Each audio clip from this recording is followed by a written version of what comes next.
7 अध्यायमा आइपुगेका छौँ र पहिलो कोरिन्थी 7 अध्याय सबै युवाहरूलाई मनपर्ने अध्याय हो, जसले विवाह सम्बन्धी थुप्रै प्रश्नहरूको जवाफ दिएको छ।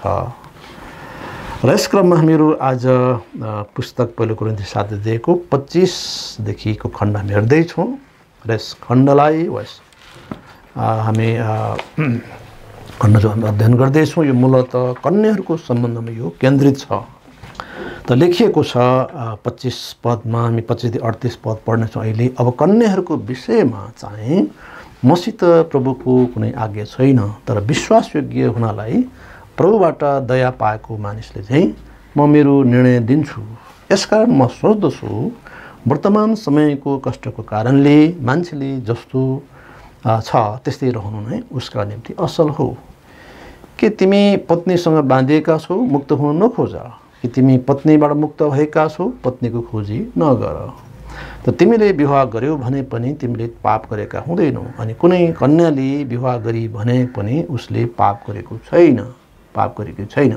तरै पनि त्यस्ताहरूले शरीरमा कष्ट पाउनेछन्। तर म तिमीहरूसँग कडा व्यवहार गर्दिन। तर भाइहरू हो, म यो भन्दछु, समय छोटो छ। अबदेखि पत्नी हुनेहरू पनि नहुनेहरू झैँ हौ, अनि रुनेहरू पनि नरुनेहरू झैँ, अनि आनन्द मनाउनेहरू पनि आनन्द नमनाउनेहरू झैँ, र किन्नेहरू पनि केही थोक नभएकाहरू झैँ हौन्, अनि संसारसँग व्यवहार राख्नेहरू पनि व्यवहार नराख्नेहरू झैँ हौन्, किनकि यस संसारको रीति बितेर जान्छ। तर तिमीहरूलाई फिक्री नहोस् भन्ने म चाहन्छु। जसले विवाह गरेको छैन उसले म प्रभुलाई कसरी खुसी पारौँ भन्दै प्रभुकै कुराहरूको विषयमा फिक्री गर्दछ।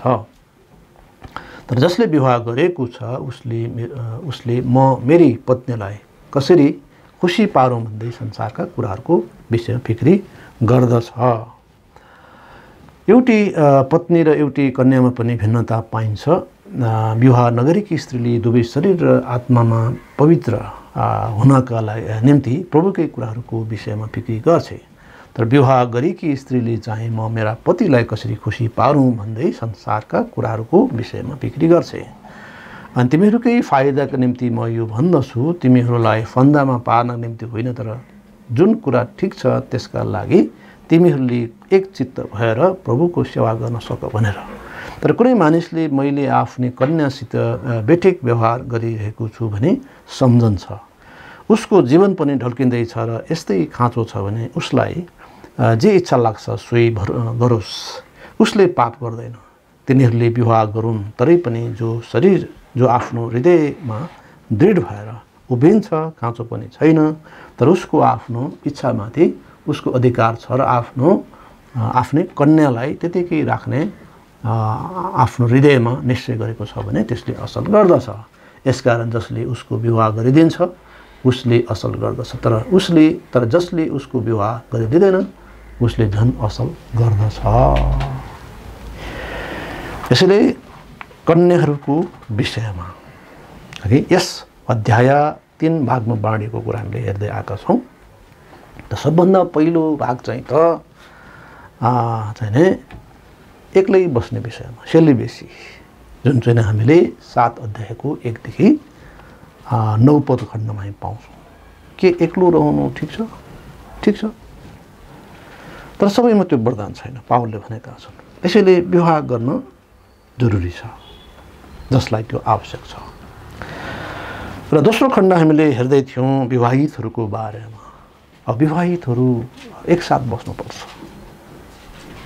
अब विवाह गरेपछि कोही चाहिँ पूर्व जाने, कोही पश्चिम जाने, होइन, श्रीमतीलाई घरमा राख्ने, त्यो नभएर एकसाथ, यो परमेश्वरको स्पष्ट शिक्षा हो। त्यसो भएको हुनाले हामी यी सत्यताहरूमा याद गर्छौँ र यी सत्यताहरूमा हामी रहन्छौँ। र अब आयो 25 खण्डमा जो कन्याहरूको विषयमा केन्द्रित छ अथवा जो अविवाहित छ उनीहरूको बारेमा परमेश्वर वचनमा महत्त्वपूर्ण सत्यताहरू हामीलाई दिइएको छ।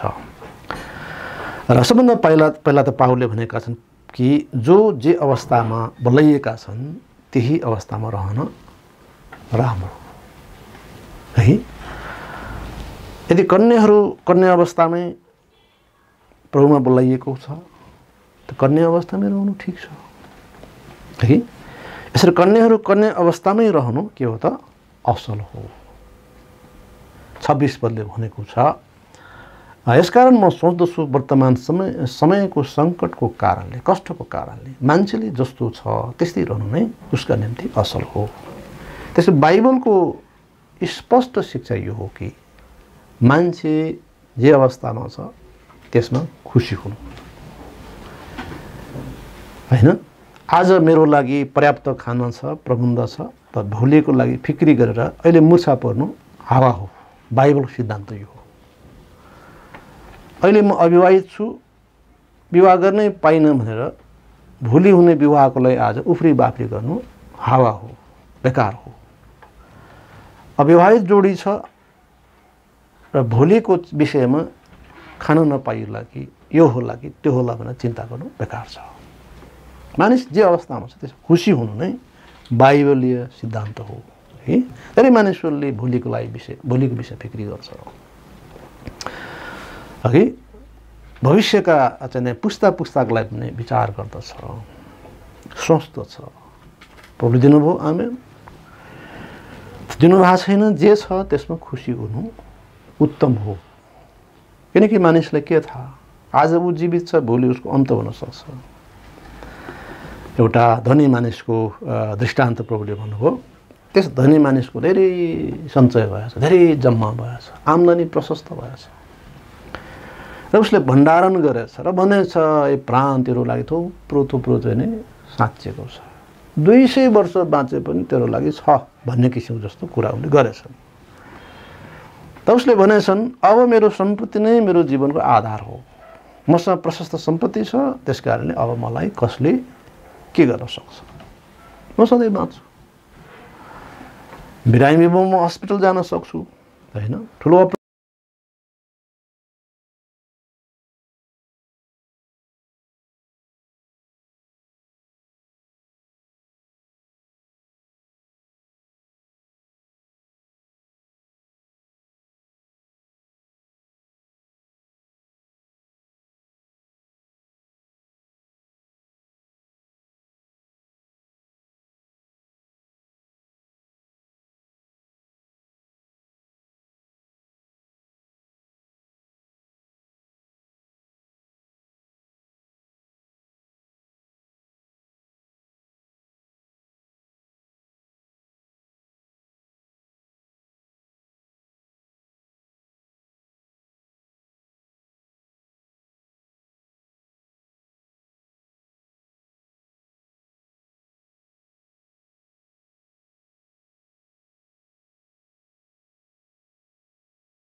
पारिवारिक जीवन अझै चुनौतीपूर्ण हुन सक्छ।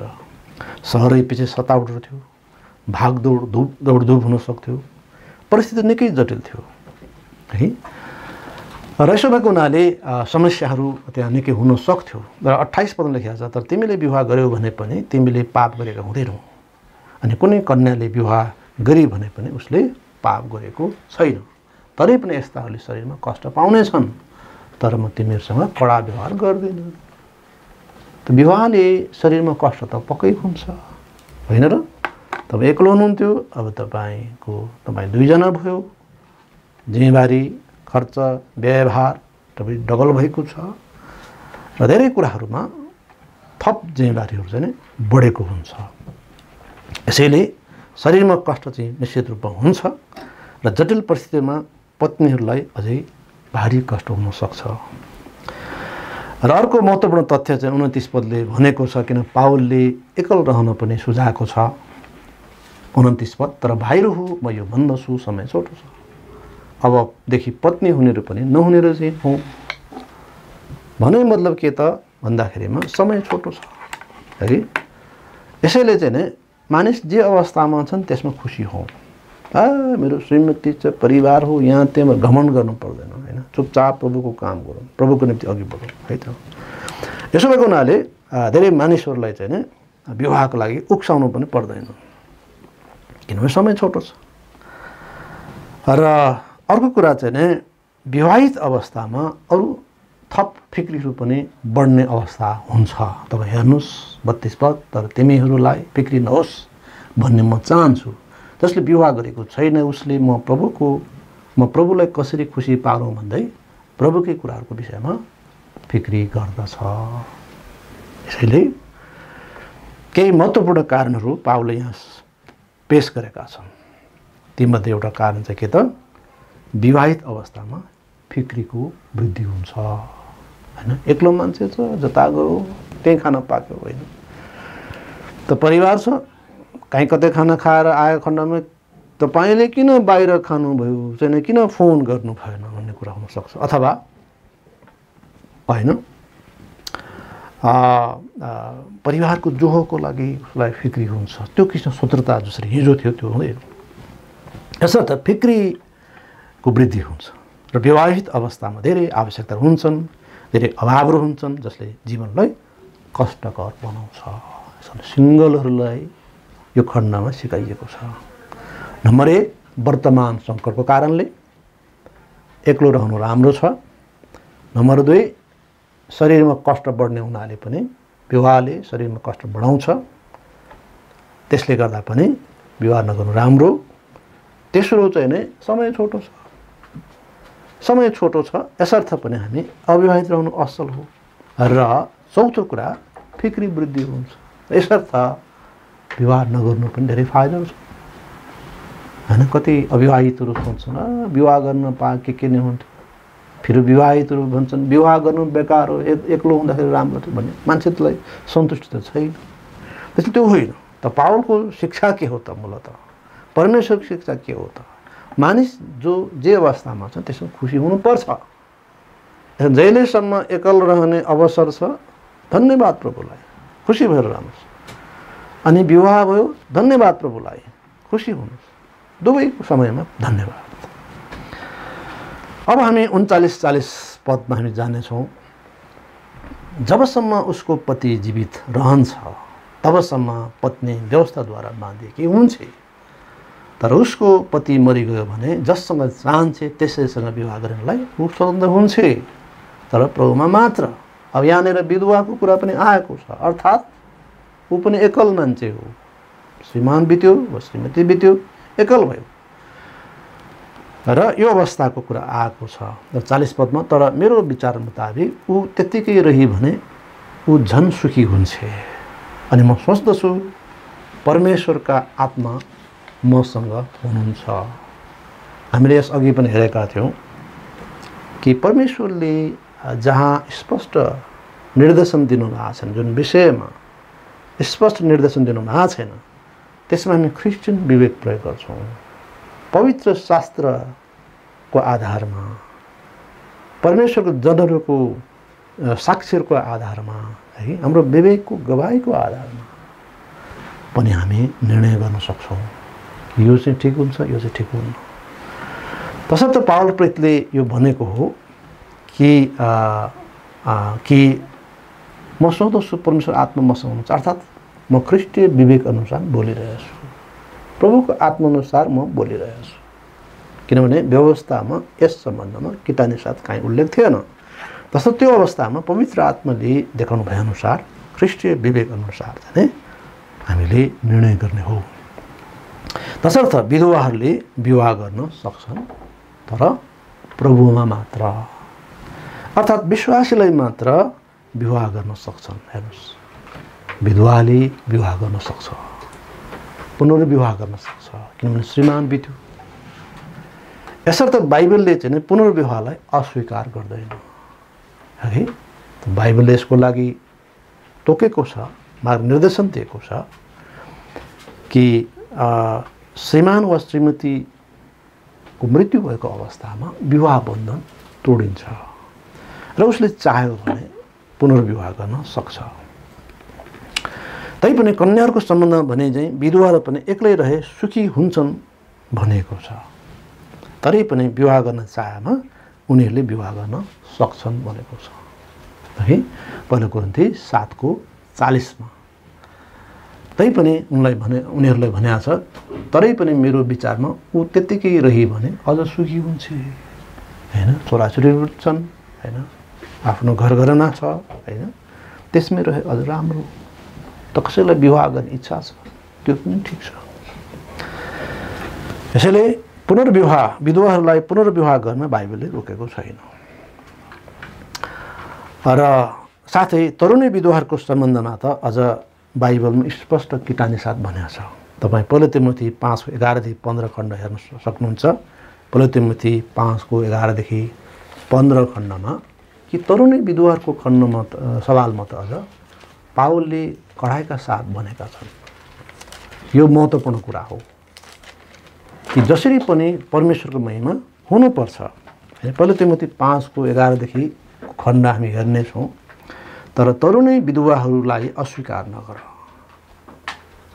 के अस्वीकार गर भन्ने मतलब विधवाहरूको सूचीमा मण्डलले विशेष हेरविचार गर्नुपर्ने त्यो विधवाहरूको सूचीमा चाहिँ तरुणी विधवाहरू नराख भनेको।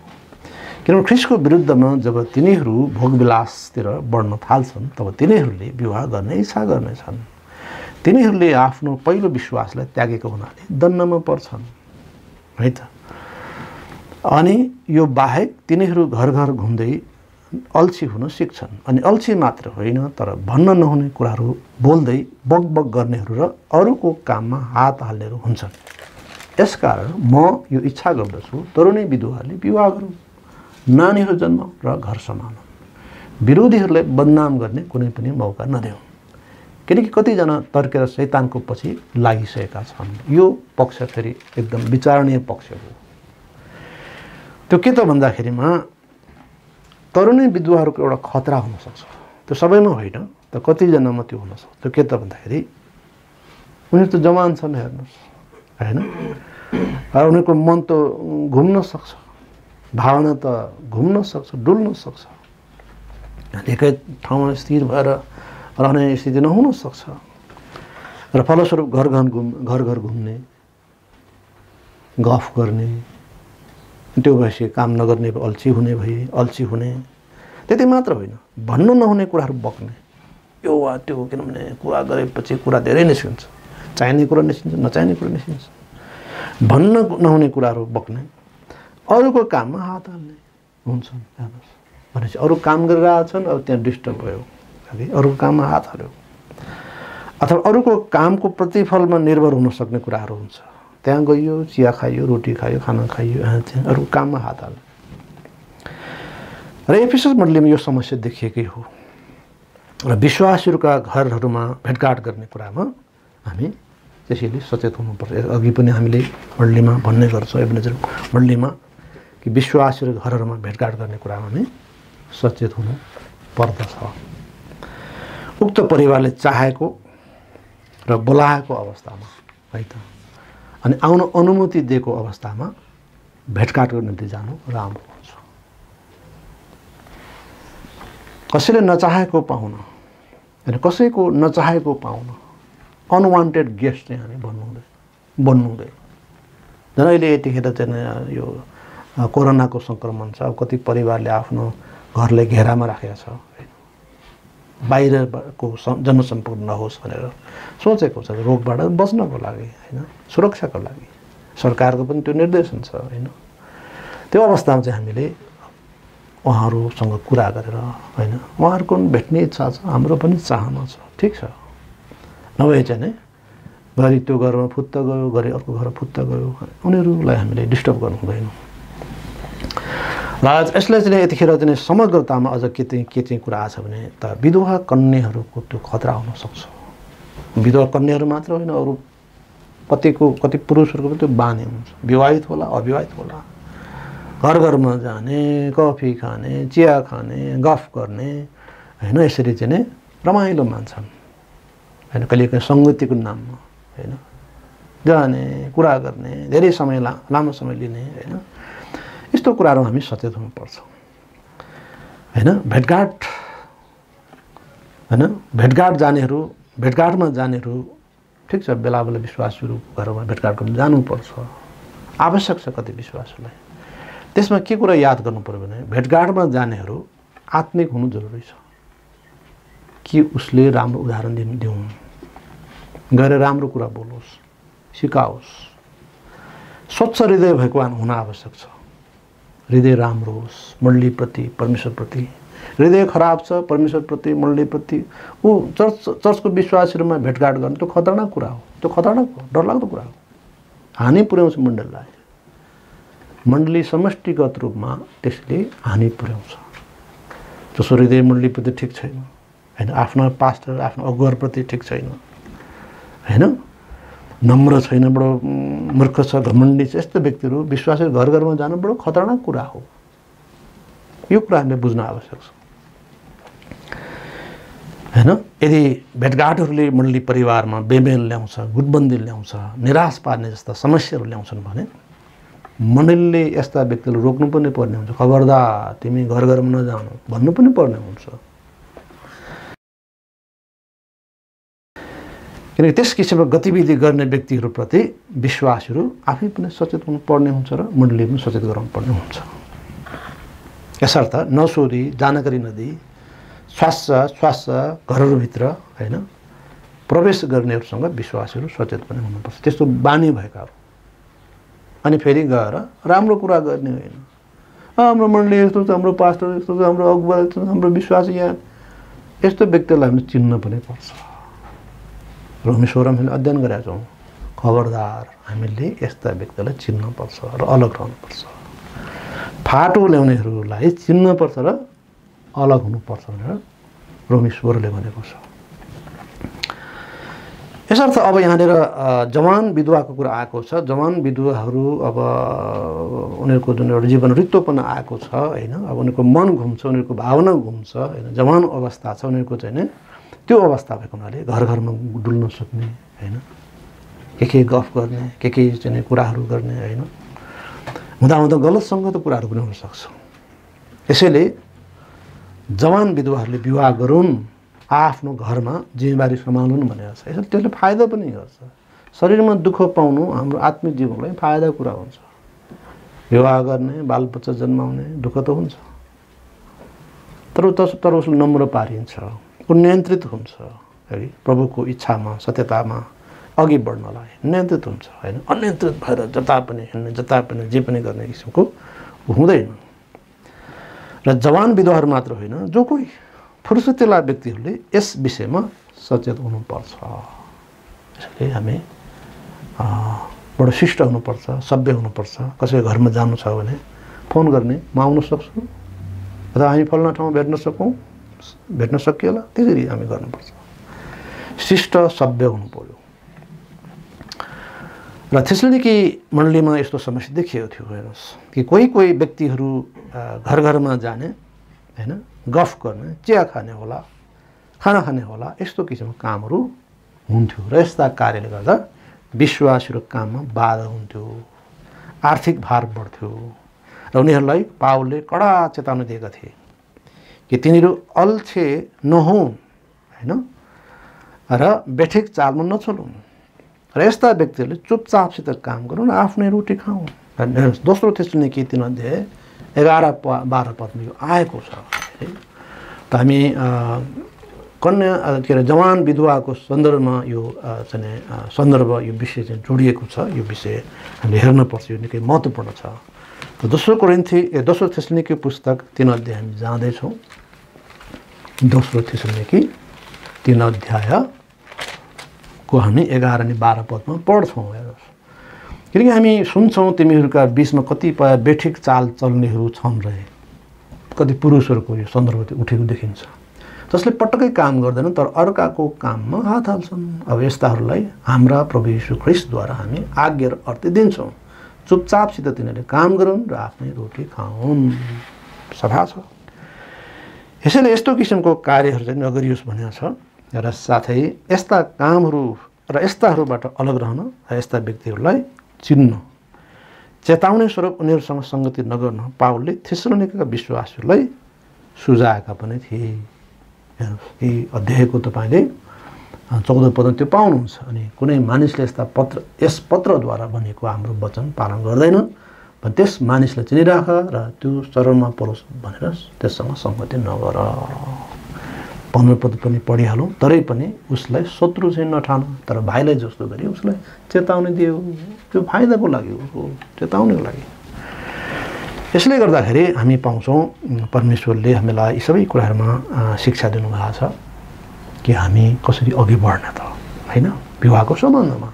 यसैले विवाह आवश्यक छ, त उहाँको समयमा आदरणीय विवाह होस्। त्यो आवश्यक छैन आनन्द साथ बस्नुहोस्, खुसी साथ बस्नुहोस्, किन दुवै राम्रो हो। विवाहित रहनु राम्रो हो, अविवाहित रहनु राम्रो हो। र हामी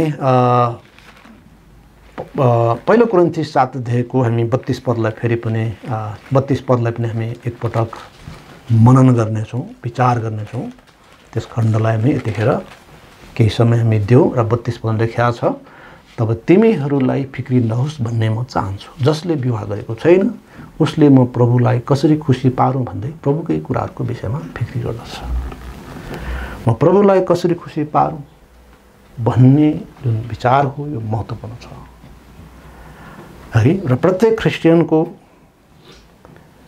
चाहना यो हुनु आवश्यक छ, म कसरी प्रभुलाई खुसी पारौँ। म सिङ्गल छु, म कसरी खुसी पारौँ।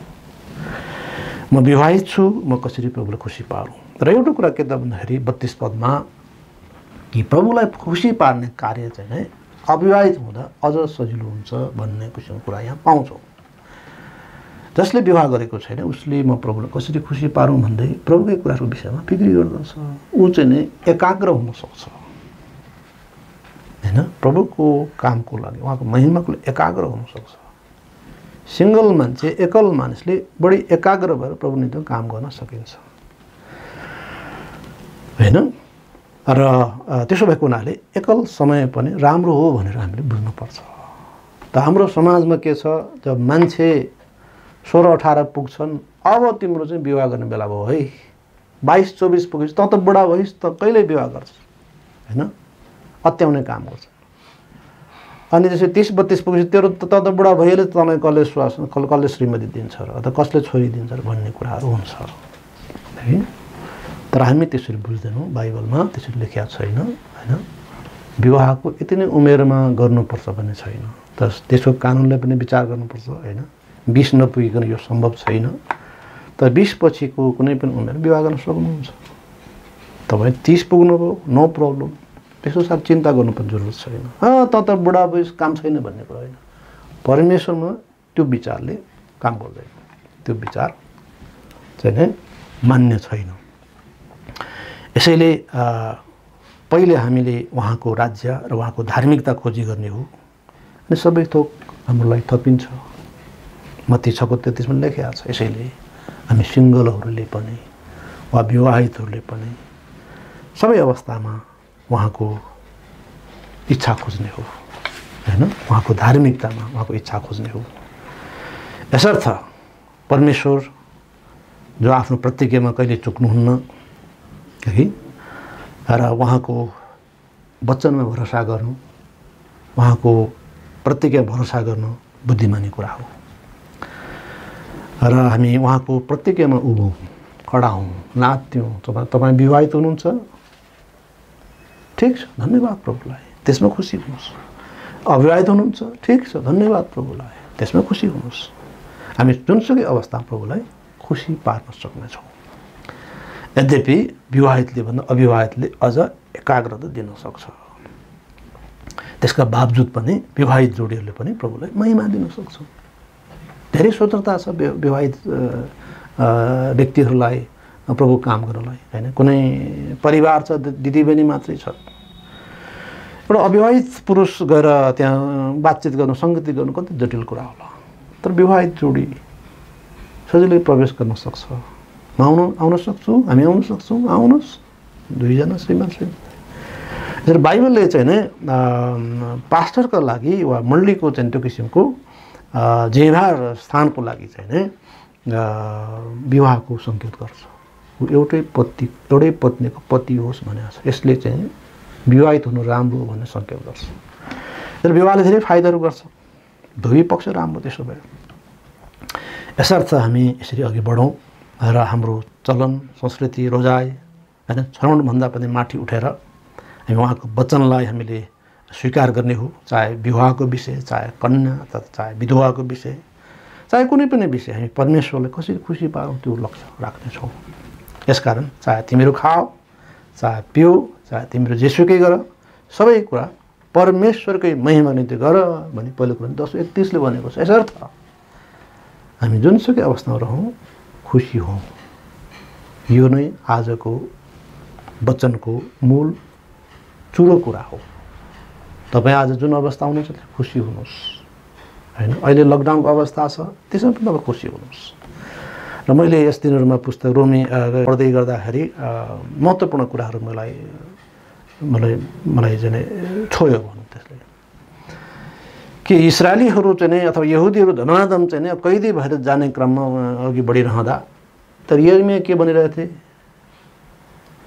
तिमीहरू ढुक्क भएर जाऊ बाइबलको कैदमा, त्यहाँ गएर जुन सहरमा बस्छौ त्यहाँ चाहिँ नि घरजम गर्ने हो, विवाह गर्ने हो, बालबच्चा जन्माउने हो, हैन, खेतीपाती गर्ने हो भनिरहेका थिए। र भन्नुको तात्पर्य के त परमेश्वरको आफ्नो समय छ। अब इस्राएलीहरू वा यहुदीहरू प्रवासमा 70 वर्षलाई बस्नेवाला छ।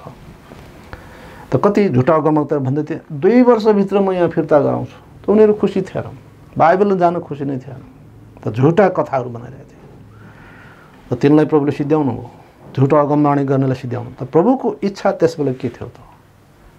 यद्यपि उनीहरूले आफ्नो राष्ट्र गुमाए तर प्रवासमै पनि खुसी हुनुहुन्थ्यो, हैन। प्रभुको इच्छा अनुसार विश्वासीले विश्वाससँग विवाह गर्नुपर्ने अनुसार, प्रक्रिया अनुसार विवाह गरौँ, बच्चा जन्माउन्, सङ्ख्या वृद्धि होस्, खेतीपाती गरौँ, आनन्द साथ बसौँ। एउटा समय आउँछ प्रभुले फेरि यहाँ ल्याउनुहुन्छ। यसरी यसले के देखाउँछ भन्दा हामी जुनसुकै परिस्थितिमा पनि रमाउने हो।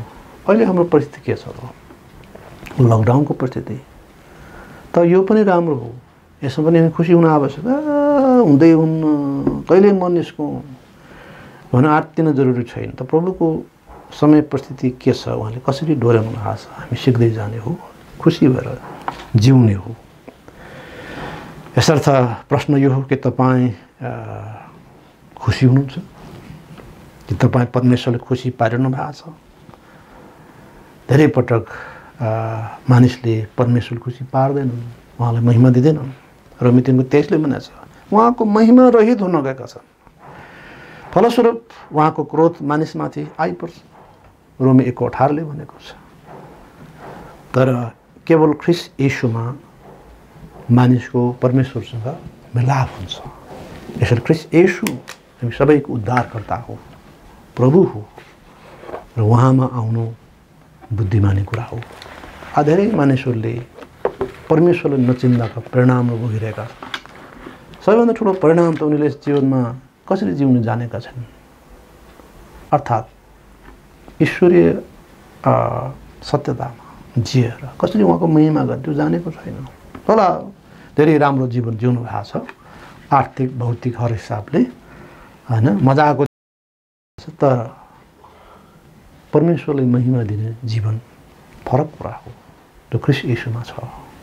उहाँले भन्नुभयो, यसरी मेहनत गर्ने बोझ लादिएका म कहाँ हो, तिमीहरूलाई विश्राम दिन्छु। ख्रीष्ट येशू असल हुनुहुन्छ। उहाँ कुनै विदेशी व्यक्ति होइन कि परमेश्वर स्वदेशी र विदेशी भन्ने हुन्छ र। बाइबलले स्पष्ट गरी भनेको छ कि येशू ख्रीष्ट परमेश्वर हो, यद्यपि उहाँ मानिस रूप आउनु, उहाँ परमेश्वर हो। वा कुनै देशमा जन्मिनु भयो केही फरक छैन, तर उहाँ संसारको लागि हो।